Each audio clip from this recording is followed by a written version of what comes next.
It was past midnight. Snow blanketed the ground like a ghostly quilt, and the bitter wind sliced through the trees like icy razors. Tom Carter gripped the steering wheel of his aging sedan, his knuckles white against the cracked leather. The roads were nearly empty, silent, except for the occasional growl of his engine and the rhythmic thump of his wipers pushing away snowflakes. His shift at the auto shop had ended hours ago, but he kept driving, chasing nothing but the silence that echoed louder than any sound he could bear to hear. Home had become a place of ghosts, a house filled with memories he wasn't ready to face. Every photo on the wall, every echo of laughter from a life that used to be whole, reminded him of what he had lost, his wife, Emily. The cancer had taken her too soon, and now the only thing keeping him from completely falling apart was his 7-year-old daughter, Lily. Before we dive deeper into this emotional, life-changing story, if you believe in kindness, in second chances, in the power of doing the right thing when no one's watching, please take a moment to like this video, share it with someone who needs hope, and subscribe to Kindness Vibes. Your support helps us bring real, inspiring stories to life. Tom's headlights cut through the swirling snow, illuminating the lonely stretch of road near Maple Ridge. Just as he turned a dimly lit bend, something caught his eye, a shape too still, too fragile, standing at the edge of the world. He squinted, slowing down. At first, he thought it was a trick of the light, maybe a shadow. But as the car drew closer, his breath caught. It was a woman, barefoot in the snow, wearing a white dress that clung to her body, torn and stained at the hem with dirt and ice. Her shoulders trembled violently as she hugged herself, her hair tangled and wet from the storm. In one hand, she held her heels like an afterthought, as if she had been walking for miles, running from something no one else could see.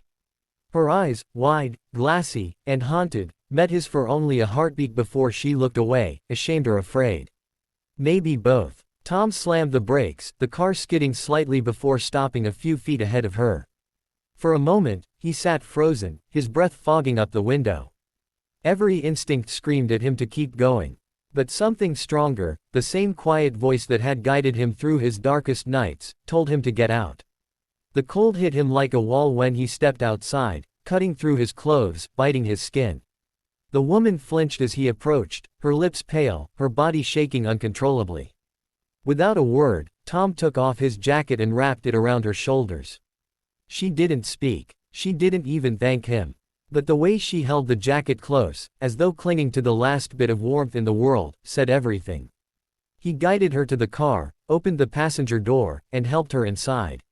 For the first few minutes, neither of them spoke. The silence was heavy, filled with unspoken questions and invisible pain. The woman refused to look at him. Her fingers trembled as she clutched the coat tighter, her breath shallow, her eyes fixed on the snow swirling outside the window. When Tom turned up the heater, she flinched. "It'll fog the windows," she murmured, her voice barely audible. "Someone might see." He didn't push. Something about her fear felt too real, too deep-rooted to question.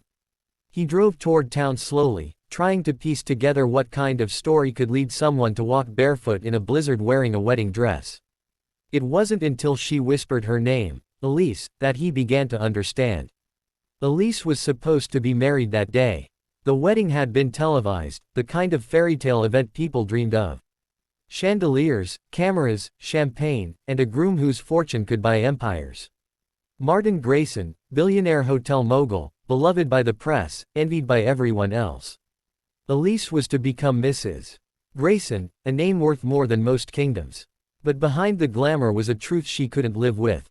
Elise had grown up in privilege, adopted into a family that believed appearances were everything. Her marriage was arranged, not out of love, but for legacy. She had tried to convince herself she could endure it, that the bruises hidden beneath her gowns were just temporary, that Martin's rage was something she could fix. But on her wedding day, as she looked at herself in the mirror, the veil, the diamonds, the makeup hiding the tears, she saw not a bride, but a prisoner. So she ran. Through the cathedral's kitchen door, past the catering staff, through the snow, without her coat, without her phone. She ripped her dress on iron fences, stumbled through frozen streets, and kept running until her legs gave out. She didn't know where she was going, only that anywhere was better than the life waiting behind her. Tom listened without interrupting. Her words came in broken pieces, between sobs and trembling breaths. She spoke like someone who hadn't been heard in years. And when she was done, she looked at him as if waiting for disbelief, or worse, pity. But Tom didn't offer either. He simply nodded and said, "You're safe now." It was the first time anyone had said those words to her and meant them. He took her home. The house was small, worn, and filled with mismatched furniture and warmth that no mansion could buy. Lily, his daughter, peeked out from behind her bedroom door when she saw the woman in the white dress. "Is she a princess?" she whispered, eyes wide with wonder. Elise smiled for the first time, a fragile smile, but real. The next few days were quiet, tender, and fragile. Elise slept most of the time at first, her body finally surrendering to exhaustion. Tom gave her his guest room, though it was barely more than a storage space. When she finally joined them for breakfast, Lily bombarded her with questions about castles, dresses, and magic. And somehow, Elise, the runaway bride, became part of their little world. She read bedtime stories, taught Lily how to braid her hair, the castle way, and even started helping Tom around the house. Slowly, her laughter returned, a sound that made the old house feel alive again. But peace doesn't last forever. The news caught up to them. Headlines screamed, "Billionaire's bride vanishes mid-ceremony." Photos of Elise flooded every screen. A reward was offered for her safe return. Martin Grayson went on live television, his voice smooth and controlled, calling her mentally unstable, claiming she needed help. Elise broke down that night, clutching the TV remote like it was burning her hands.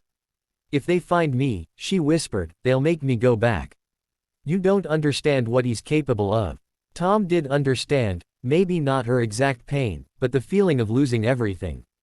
Still, he was torn. He had Lily to protect. He couldn't risk danger coming to their door.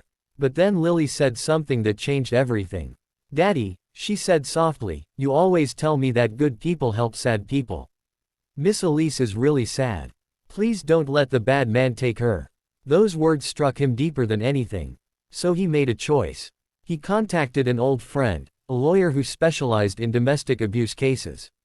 Together, they began to dig into Martin Grayson's empire, uncovering secrets darker than anyone had imagined. Dozens of former employees came forward.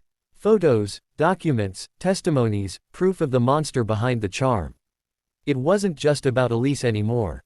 It was about every woman he had hurt and silenced. The weeks that followed were filled with fear and courage. Martin's men came looking. Bribes were offered, threats made. But Elise stood firm, this time not alone. With Tom and Lily beside her, she refused to disappear again. Her story went public, not as a scandal, but as a cry for justice. The world began to see the truth. Martin Grayson's empire crumbled under the weight of his own cruelty. Months passed, and winter gave way to spring. Elise was no longer the barefoot bride in the snow. She became an advocate, a voice for those who couldn't speak. Her story inspired thousands of women to step out of the shadows. Tom watched her bloom, proud and quietly grateful that fate had put her in his path. And as for him, he found healing in ways he didn't expect.